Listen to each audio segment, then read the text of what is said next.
দর্শক, আপনাদের আমন্ত্রণ জানাচ্ছি খেলার খবরে। শুরুতেই থাকছে শিরোনাম। প্রথম দুই সেশনে যে ছন্দে ছিল বাংলাদেশ, শেষ সেশনে তালগোল পাকানো পারফরম্যান্সে দিনটাই এলোমেলো করে দিল টাইগাররা। মিচেল স্টার্কের দরে রেকর্ড ভেঙে যাবে আইপিএল নিলামেই পাঠানের বাজিকে। রিটেনশনে জায়গা হয়নি, নিলামে কাদের দলে ফেরাতে পারে শাহরুখের কেকেআর। এবং পাকিস্তানে যাওয়ার অনুমতি দিল না ভারত, টুর্নামেন্ট থেকেই সরে দাঁড়ালো টিম ইন্ডিয়া। শুনছিলেন শিরোনাম, এখন বিস্তারিত। প্রথম দুই সেশনে যে ছন্দে ছিল বাংলাদেশ, যে আক্রমণে ওয়েস্ট ইন্ডিজকে চাপে রেখেছিল, আটোসাটো বোলিংয়ে রানের চাকায় লাগাম টেনেছিল, শেষ সেশনে তালগোল পাকানো পারফরম্যান্সে দিনটাই এলোমেলো করে দিল। বাংলাদেশের বোলারদের দারুণ পারফরম্যান্সে দিনের শুরু ও মধ্যভাগে দুশ্চিন্তার কালো মেঘ ছড়িয়ে গিয়েছিল ওয়েস্ট ইন্ডিজের আকাশে। শেষ সেশনে তা হুট করেই উধাও। অ্যান্টিগা টেস্টের প্রথম দিনের শুরুটা স্বাগতিকদের বিষণ্ণ হলেও শেষটা হয়েছে আনন্দমাথা। পশ্চিমে সূর্য অস্ত যাওয়ার সঙ্গে সঙ্গে ক্যারিবিয়ানদের মুখে হাসিও যেন আরো চওড়া হতে থাকে। স্কোরবোর্ডে 5 উইকেটে 250 রান নিয়ে দিন শেষ করা স্বস্তিদায়ক অবশ্যই, অথচ প্রথম সেশনে তাদের স্কোরবোর্ডে রান ছিল 2 উইকেটে 50, দ্বিতীয় সেশনে 3 উইকেটে 116, মানে 66 রান যোগ হয়। বাংলাদেশের যন্ত্রণার শেষ সেশনে এসেছে 134 রান। শেষ সেশনের প্রথম 10 ওভারে 59 রান তুলে নেন দুজন, পরের 10 ওভারে স্কোরবোর্ডে যোগ হয় আরও 48। বাউন্ডারি সমারোহে দুই ব্যাটসম্যানই অতি দ্রুত পৌঁছে যান 90s-এ, কিন্তু মিরাজ ও তাইজুল তাদের পথের কাঁটা হয়ে দাঁড়ান। মিরাজ প্রথম স্লিপে জয়ের হাতে লুইসকে তালুবন্দী করান, আথানেসে তাইজুলের বলে ক্যাচ দেন উইকেটের পেছনে। 19 বলের ব্যবধানে বাংলাদেশে দুই থিতু হওয়া ব্যাটসম্যানের উইকেট তুলে শেষটাই কিছুটা মান বাঁচায়। তবে দিনের শুরুটা যেমন হয়েছিল, শেষটা সেভাবে হলে বাংলাদেশের জন্য রঙিন হয়ে থাকত।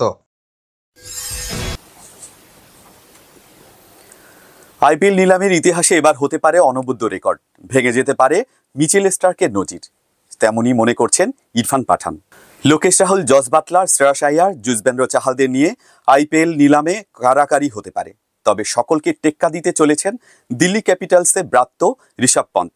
ভবিষ্যৎবাণী পাঠানের।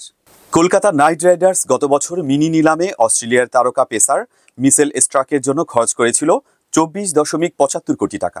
আইপিএলে এত দর কোনো ক্রিকেটার কখনো পাননি। তবে একটি মরশুম রেখেই স্টারকে ছেড়ে দিয়েছে কেকেআর। ঋষভ পন্থকে ধরে রাখেনি দিল্লি ক্যাপিটালস। পন্থ একাধারে বিস্ফোরক উইকেট কিপার ব্যাটার, যে কোনো সময় ম্যাচের মোড় ঘোরাতে পারেন। সেই সঙ্গে আইপিএলে অধিনায়কত্ব করার অভিজ্ঞতাও রয়েছে। এবার একাধিক দল রয়েছে অধিনায়কের সন্ধানে। মনে করা হচ্ছে পন্থকে নেওয়ার চেষ্টা করতে পারে পাঞ্জাব কিংস ও Chennai super kings. Royal challengers Bengaluru কিংবা কলকাতা নাইট রাইডার্সও চেষ্টা চালাতে পারে। তবে সবচেয়ে বেশি অর্থ থাকায় বাকিদের চেয়ে এগিয়ে পাঞ্জাব কিংস। পাঞ্জাব কিংসের হেড কোচ রিকি পন্টিং, তার সঙ্গেও পন্থের ঘনিষ্ঠতা রয়েছে। ফলে পাঞ্জাব কিংস পন্থকে অধিনায়ক করার পরিকল্পনা করে রাখতে পারে বলে চর্চা চলছে। আবার মহেন্দ্র সিং ধোনির বিকল্প হিসাবে পন্থকে নিতে পারে চেন্নাই সুপার কিংস। এই আবহে ইরফান পাঠান এক্স হ্যান্ডেলে লিখেছেন, নিলামে মিচেল স্টার্কের রেকর্ডটি আর নিরাপদ নয়। ঋষভ পন্থ সেটি ভাঙার জন্য তৈরি হচ্ছেন। উল্লেখ্য, পন্থ যে এবার 20 কোটি টাকার বেশি পাবেন সেটা বোঝাই যাচ্ছে। 25 কোটির মাইলস্টোন তিনি ছুঁতে পারেন কিনা সেটা স্পষ্ট হবে রবিবার বিকেলেই। 2016 সালে পন্থকে 1.6 কোটি টাকায় কিনেছিল দিল্লি ডেয়ারডেভিলস। 2018 সালের মেগা নিলামের আগে তাকে ধরে রাখা হয় 8 কোটি টাকায়। 2019 সাল থেকে এই দলের নাম হয় দিল্লি ক্যাপিটালস। 2022 সালের মেগা নিলামের আগে পন্থকে ক্যাপিটালস ধরে রাখে 16 কোটি টাকায়। সেটি এবার অনেকটাই বাড়তে পারে। 2024 সালের চ্যাম্পিয়ন দল কেকেআর। 2014 সালের পর 10 বছর অপেক্ষা, তারপর আবার চ্যাম্পিয়ন হয় কেকেআর। রিটেনশনে 6 ক্রিকেটারকে ধরে রাখার পর এবার বাকি দল নিলামেই গঠন করতে হবে নাইটদের। দলের পুরনো সদস্যদের মধ্যে কাদের নিলাম থেকে ফেরাতে পারে কেকেআর, সেই আভাসই জানাবো এই প্রতিবেদনে। নিলামের আগে সর্বোচ্চ সংখ্যায় ক্রিকেটারকে ধরে রেখেছে শাহরুখ খানের দল। রিটেনশনের পর কেকেআরের হাতে রয়েছে 51 কোটি টাকা। রিঙ্কু সিং, আন্দ্রে রাসেল, সুনীল নারিন, বরুণ চক্রবর্তী, রামনদীপ সিং, হর্ষিত রানা সহ 6 ক্রিকেটারকে ধরে রেখেছে কেকেআর। ফলে খুব বেশি টাকা নাইটদের হাতে নেই। এরই মধ্যে বাকি দল গঠন করতে হবে কেকেআরকে। ক্রিকবাজের প্রতিবেদন অনুসারে 2024 সালের আইপিএলে দুরন্ত পারফরমেন্স করা ফিল সল্টকে নিলামের মাধ্যমে ফের দলে নিতে পারে নাইটরা। উইকেট রক্ষক হিসাবে দক্ষ, তার উপর 2024 সালের আইপিএলে কেকেআরের হয়ে দ্বিতীয় সর্বোচ্চ রান সংগ্রহকারী। শেষ 11টি টি-20 ম্যাচে 3টি শতরান করেছেন সল্ট। কেকেআরের হয়ে বিগত কয়েক মৌসুম ধরেই ধারাবাহিক ভালো খেলেছেন ভেঙ্কটেশ আয়ার, ফলে তাকে রিটেন করেনি নাইটরা। মধ্যপ্রদেশের তারকাকে তবে দল থেকে ছেড়ে ফেলার কোনো পরিকল্পনা নেই ভেঙ্কি মাইসোদের। নিলামে তাকে দলে ফেরাতে মরিয়া থাকবে কেকেআর।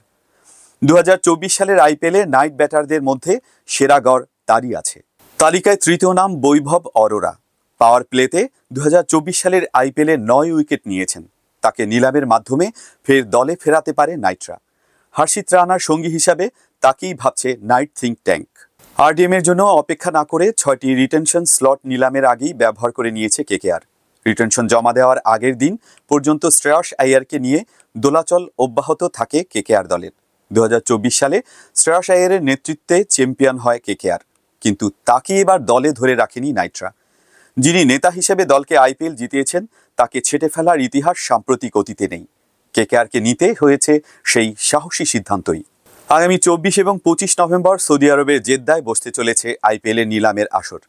চূড়ান্ত তালিকা শুক্রবার সন্ধ্যায় প্রকাশ করেছে বিসিসিআই। মোট 574 জন ক্রিকেটার এবার নিলামে উঠতে চলেছেন।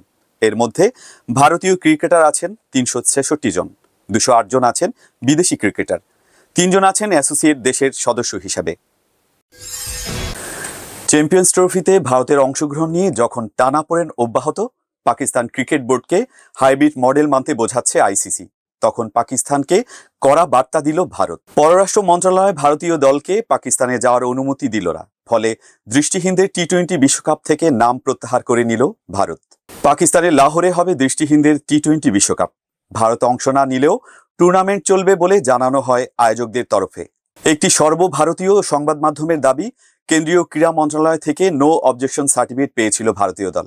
তবে চূড়ান্ত সিদ্ধান্তের জন্য পররাষ্ট্র মন্ত্রণালয়ের দিকে তাকিয়েছিলেন সকলেই। শেষমেশ পররাষ্ট্র মন্ত্রণালয়ের তরফেই জানিয়ে দেওয়া হয়েছে দৃষ্টিহীনদের বিশ্বকাপে অংশগ্রহণের জন্য ভারতীয় দলকে পাকিস্তানে যাওয়ার অনুমতি দেওয়া হবে না। কেন্দ্রীয় সরকারের সিদ্ধান্ত মোতাবেকই টুর্নামেন্ট থেকে সরে দাঁড়ালো ভারত। ইন্ডিয়ান ব্লাইন্ড ক্রিকেট অ্যাসোসিয়েশনের সচিব শৈলেন্দ্র যাদব ওই সংবাদ মাধ্যমকে জানিয়েছেন, মৌখিকভাবে তাদের বলা হয়েছে টুর্নামেন্ট থেকে সরে দাঁড়াতে। পাকিস্তানের দল না পাঠানো সংক্রান্ত নির্দেশ লিখিতভাবে কেন্দ্র পাঠায়নি। নভেম্বরের 23 থেকে ডিসেম্বরের 3 তারিখ অবধি চলার কথা এই বিশ্বকাপ। শৈলেন্দ্র যাদব সর্বভারতীয় সংবাদ মাধ্যমকে বলেন, পাকিস্তানে যাওয়ার ব্যাপারে কেন্দ্রের মতামতের জন্য আমরা 25 দিন ধরে অপেক্ষা করেছি। টুর্নামেন্ট শুরুর দিন এগিয়ে আসছে। পররাষ্ট্র মন্ত্রণালয়কে ফোনে যোগাযোগ করা হলে আমাদের বলা হয়েছে দল না পাঠাতে। এ সংক্রান্ত চিঠি দেওয়া হবে বলেও আশ্বাস মিলেছে। তবে ওই ফোনে হওয়া কথার ভিত্তিতেই ভারত ওই টুর্নামেন্টে অংশ নিচ্ছে না। যাদবের দাবি, ভারতের পাশাপাশি পাকিস্তানের দৃষ্টিহীনদের বিশ্বকাপে অংশ নেবে না ইংল্যান্ড, অস্ট্রেলিয়া এবং নিউজিল্যান্ড। একই সঙ্গে যাদব বলেন, এই সিদ্ধান্তে ক্রিকেটারদের কঠোর পরিশ্রম জলে গেল।